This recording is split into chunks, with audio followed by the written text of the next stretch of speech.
খান কি ছেলে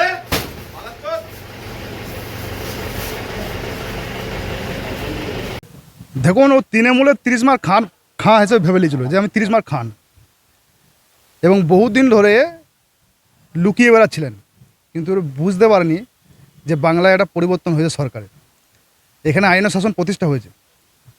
তো যা অত্যাচার করেছে 2021-এর পর থেকে, বালি মাফিয়া, বিভিন্ন জায়গার জবরদখল এবং ভোট পরবর্তী হিংসায় আমাদের বিজেপির কার্যকর্তাদের বাড়িতে ভাঙচুর, ঘরবাড়ি লুট, এবং ওকে বলা যায় ধর্ষক বলা যায় এবং একটা জিহাদি বলা যায়।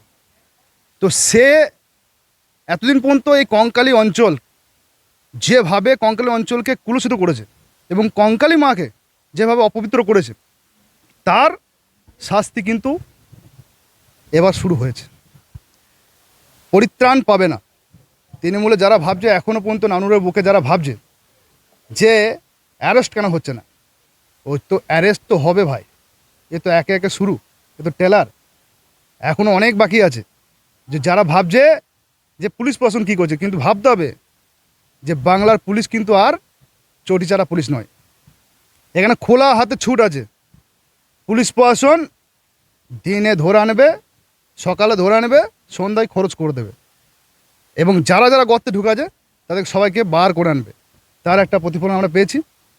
মামুন নিজেকে বড় হনু ভেবেছিল, 30 মার খার ভেবেছিল, আজ তাকে জেলে ঢুকতে হয়েছে। যারা যারা অত্যাচার করেছে তাদের কারো রিয়া হবে না, সব জেলে ঢুকবে, এবং জেলে প্রশাসন তার তো ব্যবস্থা নেবেই। আম পাবলিক পরবর্তীকালে তাদের ব্যবস্থা নেবে, এটা আপনারা দেখবেন।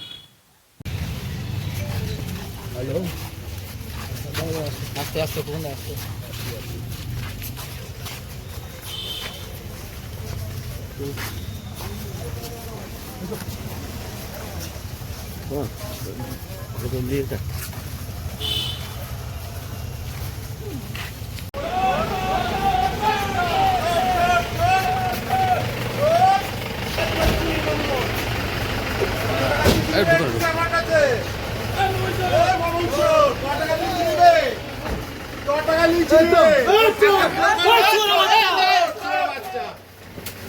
খান কি ছেলে